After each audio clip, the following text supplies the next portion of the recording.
back lagi sama aku Nata. Hai, asik. Kalau kamu baru lihat aku, jangan lupa di subscribe dong guys, di like ya, di komen juga, di kritik saran karena aku masih baru di sini. Hari ini mau bahas apa? Hari ini mau bahas tentang asal usul kata narsis. Siapa di sini yang narsis? Hayo, cakep dikit cekrek, cakep kanan cekrek, baru bangun tidur bikin video cekrek. Oh my god, aku cantik banget. Sebenarnya mengagumi diri sendiri itu nggak masalah ya, selagi itu masih wajar. Contohnya kayak apa sih namanya tuh, kayak setiap pagi kamu bilang, oh aku kuat, aku hebat, aku cantik, aku sehat, itu oke, nggak masalah. Tapi dalam beberapa kasus narsisme ini tuh bener-bener apa ya, sebenarnya merugikan untuk diri sendiri sih kalau menurut aku, karena orang narsistik ini adalah orang yang benar-benar haus akan perhatian. Dia tuh benar-benar mau jadi pusat perhatian, dia suka segala hal yang menuju yang apa sih, on point gitu loh, kayak pusat perhatiannya tuh ke dia serba dia yang paling oke, dia yang paling cantik, dia yang paling wow, pokoknya dia sih paling gitu, gak ada yang bisa nandingin dia. Oke, jadi kalimat narsis ini seperti apa? Kita masuk ke latar belakangnya dulu sebelum ke ceritanya. Oke guys, masuk ke latar belakang.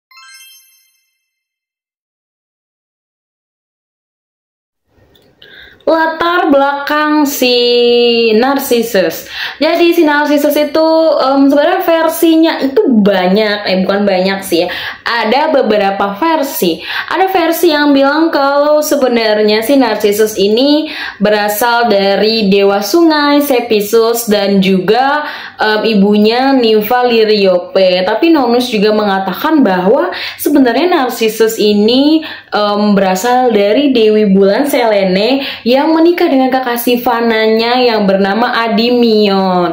Endymion kok Endymion. Jadi dari dua versi itu jadi punya pendapat yang masing-masing ya. Tapi secara khusus aku akan menceritakan ceritanya dia yang paling familiar, yang mungkin kamu juga pernah dengar gitu ya. Nah, kita masuk ke pembahasan secara dari sisi mitologi dulu nih, ngebahas tentang si Narcissus ini. Nah, kalau kita lihat dari sisi mitologi, sebenarnya ada beberapa orang yang populer, bukan beberapa sih, banyak versi-versi, tapi ini tuh bukan kayak dongeng ya, yang kita dengerin secara turun-temurun dari orang tua, teman-teman, dari mana-mana pun itu, tanpa kita tahu siapa yang bikin cerita yang di luar thinking itu. Beda hal sama kisahnya si Narcissus ini, ternyata ada loh trackingnya, kayak kita bisa tahu siapa orang yang menulis kisah Narcissus ini. Jadi ada beberapa orang-orang yang menulis, tapi aku ambil dari yang paling populernya aja. Data ini aku ambil dari National Geographic. Sebenarnya aku baca dari berbagai sumber ya guys, cuman itu kayak untuk melengkapi dan aku ngambil dari mana-mana aja. Nah, jadi ternyata ada dua yang paling populer. Yang pertama keblibet. Yang pertama itu adalah Pausanias. Jadi Pausanias, bukan Pausanias. Jadi si Pausanias ini dia itu adalah seorang penjelajah dan juga ahli geografi Yunani di abad kedua. Nah, yang kedua ada Ovidius. Jadi si Ovid ini dia itu menerbitkan bukunya sebelum tahun ke-8 Masehi. Di buku ketiganya dia di Metamorphoses. Gitu guys. Oke, tanpa berlama-lama kita langsung masuk aja ke cerita si Narcissus ini. Kisah di zaman Yunani. Jadi itu adalah cerita mitos dari Yunani. Ada seorang peri ninfa yang bernama Echo. Echo ini tuh dia itu adalah peri gunung ya. Jadi dia punya teman yang bernama Artemis. Jadi ceritanya si Artemis ini dia selengki dengan Zeus. Kalian tahu lah ya siapa Zeus itu. Dia adalah raja penguasa di Yunani pada saat itu. Jadi perselingkuhan ini apa mereka tuh selingkuh dan diam-diam di belakang istrinya si Zeus. Zeus itu saat itu udah punya istri namanya Dewi Hera. Jadi Dewi Hera tuh nggak tahu kalau suaminya selingkuh, dan si Zeus dan juga Artemis mereka suka selingkuh di hutan dengan diam-diam gitu loh. Mereka punya tempat rahasia yang nggak ada yang tahu gitu. Tapi suatu hari si Hera mungkin mulai merasa curiga ya, namanya juga seorang istri, pasti dia punya feeling kalau suaminya tuh mungkin main gila atau aneh-aneh lah ya. Dan akhirnya dia mencari peri yang mencuri hatinya si Zeus ini. Dan menurut Ovid, apa sih tadi siapa itu yang menulis ceritanya ini di sebelum tahun ke-8 Masehi, dia berpendapat bahwa sebenarnya si Eko ini tuh ditugasin untuk kayak mencegah si Hera gitu loh, untuk mengalihkan. Jadi fokusnya dia tuh bukan murka sama si Zeus ataupun mencari keberadaan temannya dia Artemis ini, tapi mungkin si Hera tuh awal-awal happy, tapi lama-lama dia ngerasa kalau si cewek ini nih sebenarnya si Eko adalah selingkihannya si Zeus. Padahal enggak ya, padahal selingkuhannya tuh si Artemis, dan salah paham lah dia. Dan akhirnya si Dewi Hera tuh bilang kayak gini, "Nona muda, celetahanmu sudah membuat aku masuk. Mulai saat ini, kamu tidak akan bisa berbicara lagi. Kamu hanya bisa berbicara atau mengulangi kalimat yang orang lain ucapkan kepada kamu." Dan dia dikutuk tidak bisa berbicara sama sekali. Jadi kalau misalkan nih, kamu ketemu sama si Eko, dia nggak akan bisa ngomong duluan, dia akan diem. Tapi kalau misalnya kamu bilang halo selamat pagi, dia akan ngulangin kata halo atau pagi gitu doang. Jadi bener-bener cuman bisa ngulangin kata-kata itu. Ya udah, akhirnya karena hal tersebut akhirnya si Eko murung ya. Dia murung, dia sedih, dia akhirnya pergi menyendiri ke sebuah hutan. Dan disinilah dia bertemu dengan Narcissus. Begitu. Nah, gimana latar belakangnya kelahiran si Narcissus? Aku akan ceritakan juga. Jadi biar ketemu nih ya benang merahnya. Kenapa nih aku ceritain di awal si Eko, bukan langsung ke si Narcissusnya gitu. Narcissus lahir dari dewa sungai dengan ibunya si Liriope. Ternyata dia adalah dewi air. Mungkin karena sama-sama air kali ya, jadi ketemu bukan berdasarkan cinta, tapi berdasarkan si Liriope diperkeos tuh sama dewa sungai. Bisa-bisanya ya seorang dewa loh dia memperkeos. Tapi kalau di mitologi Yunani mah udah nggak asing ya gitu ya. Bahkan aku pernah baca kisah yang lahirnya dari kepala anaknya. Oh, gimana ceritanya? Ngeri banget. Tapi aku nggak tahu sih ya si Narcissus ini keluar dari mana.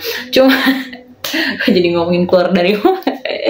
Dan pada akhirnya si Narcissus ini lahir.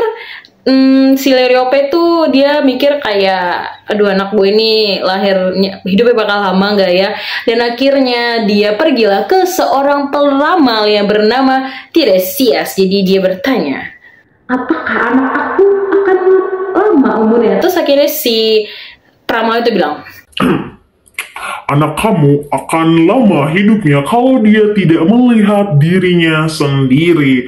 Kenapa dibilang kayak gitu? Karena si Narcissus ini bener-bener tampan banget. Dia tampan iya, cantik iya. Saya nggak tahu nih maksud tampan dan cantik itu kombinasi yang seperti apa dan mukanya kayak gimana. Tapi digambarkan kalau si Narcissus ini bener-bener tampan dan juga cantik. Jadi nggak yang naksir sama dia itu bukan cuman cewek, tapi cowok juga.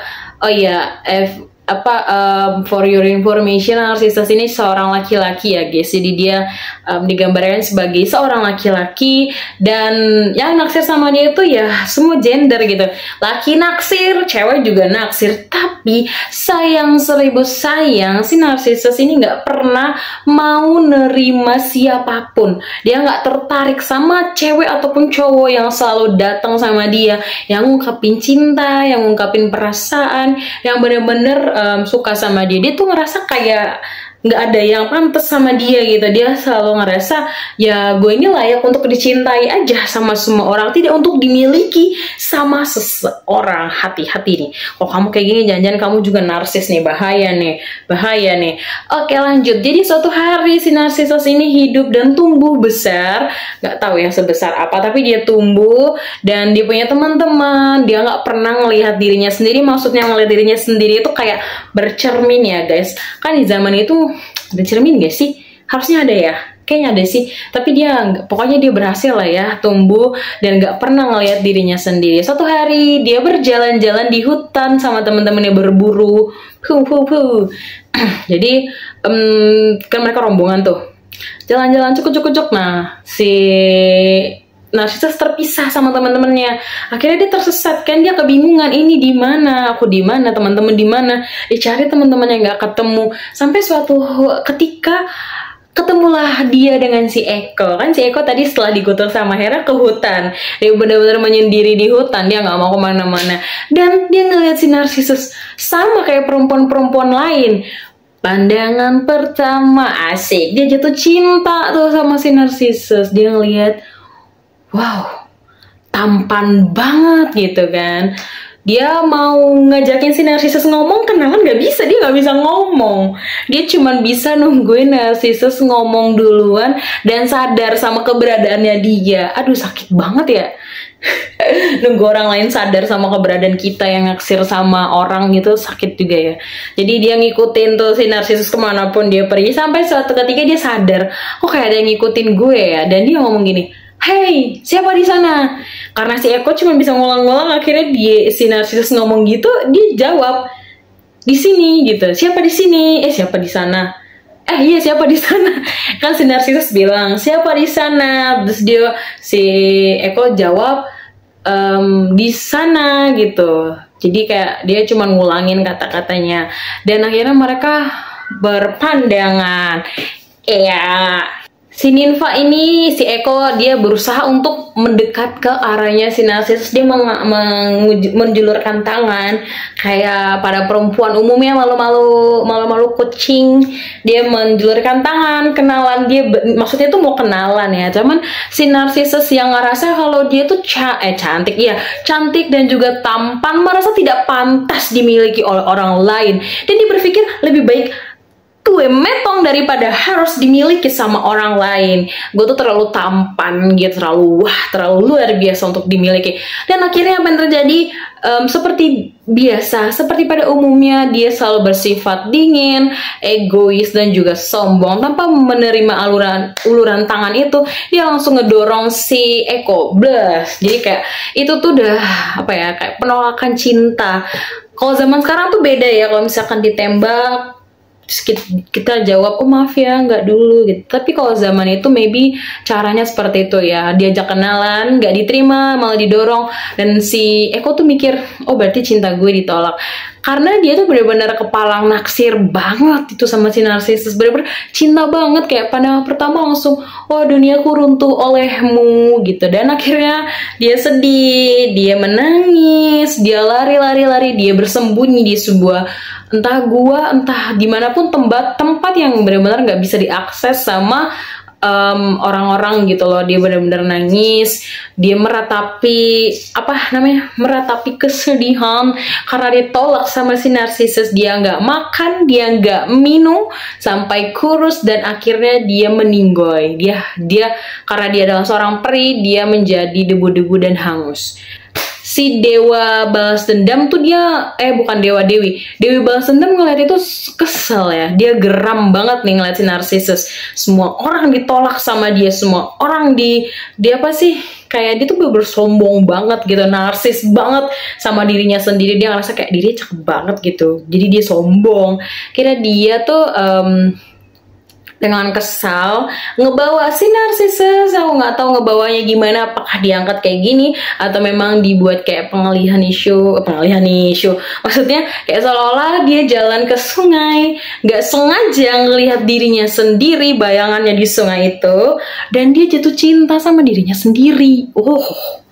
hukumannya buat orang-orang yang merasa dirinya sombong, hati-hati jatuh cinta sama diri sendiri, bahaya. Ntar kasusnya kayak si Narcissus. Jadi si Narcissus tuh benar-benar mandangin dirinya, mengagumi dirinya, wow ganteng banget aku gitu, dan dia tuh nggak makan, nggak minum, nggak beranjak kemanapun, benar-benar di sungai itu sampai kurus, kelaparan, dan juga meninggoy. Sama kasusnya kayak si Eko ya. Eko meninggoy gara-gara ditolak cintanya. Si Narcissus jatuh cinta sama dirinya sendiri dan akhirnya meninggoy. Oke. Dua cinta yang tidak terbalas. Gitu gitu kisahnya. Ya, gitu. Hati-hati ya, kalian jangan jadi kayak si Narcissus, bahaya. Jadi kisah mitologi dari Yunani itu yang ngebahas tentang Narcissus itu mengajarkan kita agar kita tidak narsistik. Nah, dalam Kamus Besar Bahasa Indonesia, narsistik itu mengatakan bahwa narsis itu adalah sifat yang bermakna kepedulian yang berlebihan kepada diri sendiri. Jadi ditandai dengan adanya sikap arogan, percaya diri, dan juga sifat yang egois. Jadi orang-orang yang narsistik itu dia itu sangat haus akan perhatian dan dia ngerasa si paling-paling. Tapi sebenarnya kalau misalkan dia ngerasa dia paling cantik itu oke. Tapi yang menjadi masalah di sini adalah kadang-kadang orang-orang narsistik itu memiliki kepercayaan diri yang terlalu tinggi dan sifatnya tuh egois. Bahkan ada juga yang cenderung ke arah yang sombong, arogan gitu. Jadi narsistik itu sangat berbahaya ya guys. Jadi kalau sebisa mungkin kalian jangan jadi orang yang narsistik. Jangan jadi orang yang merasa si paling dan harus dipaling utamakan dan harus untuk mencapai kalian diperhatikan, diperdulikan, si paling diperhatikan gitu. Kalian melakukan cara-cara yang tidak baik, itu tidak boleh. Pokoknya orang yang mendewakan dirinya sendiri, dirinya di atas orang lain, itu tidak baik ya guys. Nanti kalian kayak Narcissus kecemplung cinta sama diri sendiri dan akhirnya berakhir tragis. Begitu. Terima kasih. Apa pesan moral yang kita bisa ambil dari cerita si Narcissus ini? Jangan lupa komen di bawah. See you guys. Love you. Mwah.